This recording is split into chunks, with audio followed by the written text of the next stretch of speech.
Hey, all right, welcome back. Welcome back. It is a terrific Tuesday every week on Liquid Lunch because I try to go for the alliteration, for marketing purposes. But I do want to thank you all tuning in today, and hopefully you're having a drink. Frank and I are both taking a day off today, but I'm joined now by my feuding friends in the last two episodes. They're like frenemies. Frank Morano and Lauren Conlin. Lauren is our entertainment expert and host of the Red Carpet Rendezvous podcast. Greetings, fellows and ladies and gentlemen. Hi, guys. How are you? Hello there, John. No, we're not enemies. In fact, Lauren was telling me when she was booked how badly she hoped that I would be on this segment with her. My gosh, that is an exaggeration. And actually, Frank, I don't know that it is. Enemies. I happen to have a text message here that that I can easily hold up to the camera, which I think says almost exactly that. Wow, so she didn't want to be on with just me. She wanted to make sure it's you nothing against. Wow. It's nothing against, wow, I see. It's nothing against you. It's just that she's quite fond of me as this text message. You guys are ball busters, I have to say. But I have fun with both of you. It really is so much fun for me. All right. Well, everybody who has Verizon is having a lot of fun because they apparently get a free Disney Plus subscription. The whole world was abuzz with Disney Plus when this Star Wars series was out. Yes. I have yet to take advantage of Disney Plus. I'm still catching up on a whole bunch of shows, but apparently now all the Broadway files are fired up about Disney Plus because they're bringing Hamilton to Disney Plus. Yes. Does this mean we can save the price of a $500 ticket? Yes. So the original cast of Hamilton is coming to Disney Plus next month or 2 months from now, July 3rd.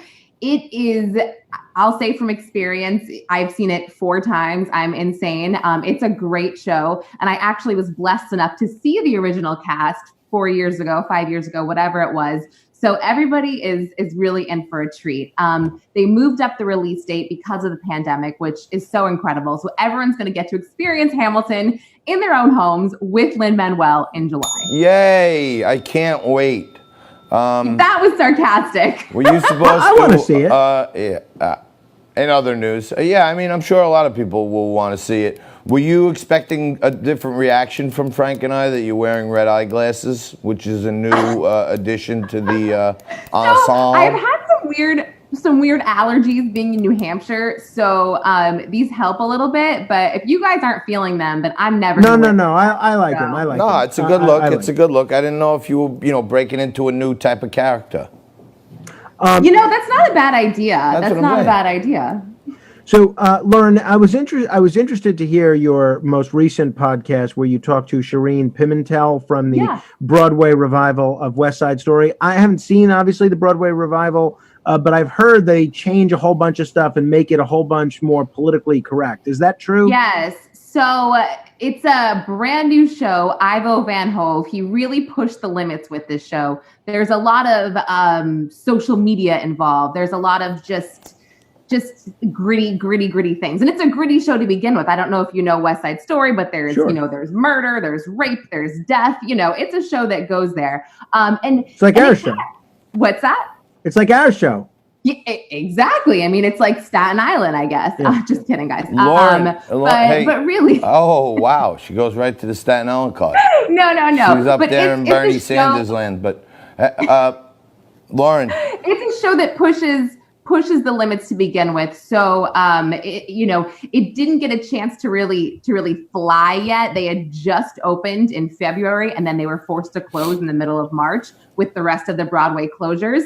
And there was also some controversy behind it with one of the cast members. There was people picketing outside for him to be fired from the show because of something he did when he was with the New York City Ballet, having to do with sending a nude picture of someone he dated. But I was actually forbidden to talk about that with Shireen from her PR rep because they just didn't want to bring the negativity back, I guess, Got it. So Lauren, I may have a task for you to report on. Yes, I'm up for it. This is breaking news just happening in the last few hours. Okay. I've been attending these play readings with the New Jersey Virtual Play Reading Society. So they're doing plays on Zoom, readings of real Broadway plays as workshops for other actors. Okay. And last week they did The Odd Couple. It was the theatrical version of Love Neil Simon. The Odd Okay. Couple. And now I was officially invited to fill a spot in the cast of 12 Angry Men on a reading. Are you going to do it? On a reading on Tuesday, 5/26 at 7:30. The role is juror number 7, impatient, sarcastic, brash. He wants to find the defendant guilty so he can go home. What do you say, JT?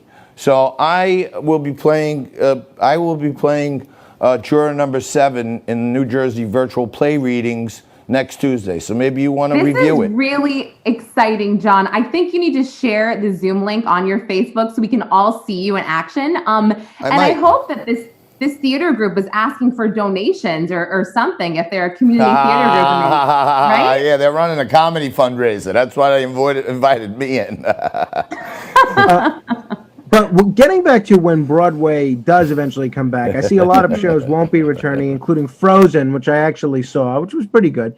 But what is Broadway going to look like? I mean, this is not an environment. Everyone is on top of one another, both horizontally and vertically. How are you going to have anything resembling social distancing when they do return? And when are they talking about returning? I keep thinking about this, Frank, because I am a Broadway fanatic. I love Broadway. You and I talked about this. I had tickets to 2 different shows before it closed. And now, I mean, I don't feel comfortable with it. When I first heard they were thinking about coming back in July, I was like, oh no, that's too soon. Now, officially, as of last week, they're postponing the opening until after Labor Day. And personally, I think they're going to keep pushing it. Most Broadway theaters are upwards of 800 plus seats. So it's insane. I mean, and a lot of these Broadway shows like Frozen, they're closing because they can't afford to keep them on, especially if the capacity is going to be cut in half.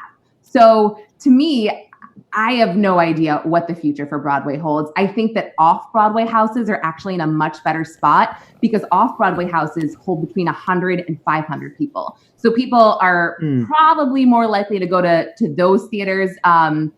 Drift, Joe Pantoliano, his show didn't even get to open yet. And that was off Broadway at the West Side Theater, I believe, which I think is like a 400-seat theater. So shows like that, they don't have huge budgets. So who knows if they're actually going to come back as well. But I think that I'm more likely to go see a show like that.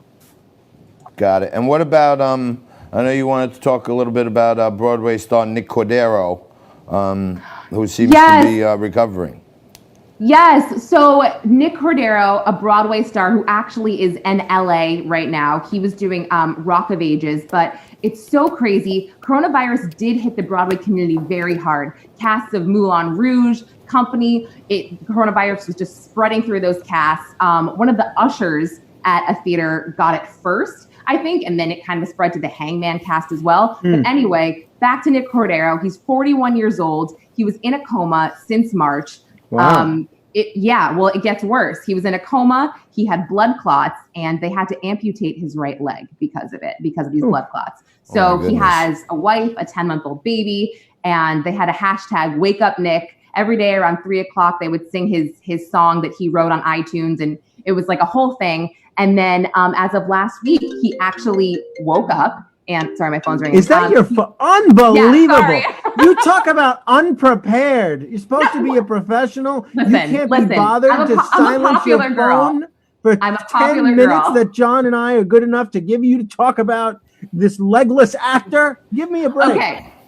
Back to Nick. Wow. He woke up. I mean, she doesn't care about us one bit, Frank.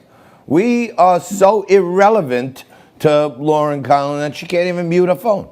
That is so not true. And that was my computer, by the way, not my phone. It comes through my computer. But anyway, Nick Cordero woke up last week. However, he has a long road ahead of him in recovery because it's hard for him. He can do small things like open his eyes, but he can't talk yet and he can't do much else. So our prayers and our thoughts are with his family, but we are so happy that he woke up. All right. Well, thank you for joining us. We really appreciate it. I like the red glasses look. Thank you. And I love you guys. You guys, I cannot wait for us all to have drinks again, okay? I am counting down the days. I don't think John and I drink. Yeah, right now Frank and I are both on the disabled list on the drink in the drinking No, I'm able. department. I'm able. I'm just taking a few hours off. Did not participate today. Withdrew. Lauren, thank you so much. Really appreciate it. You're the bomb. We're going to take a quick break. Guys. Come back with more Liquid Lunch for you right after this as Frankie and I break down some news of the day. Curtis Ellis. And later on, Wayne Allen Root is going to be joining us. Be right back after this.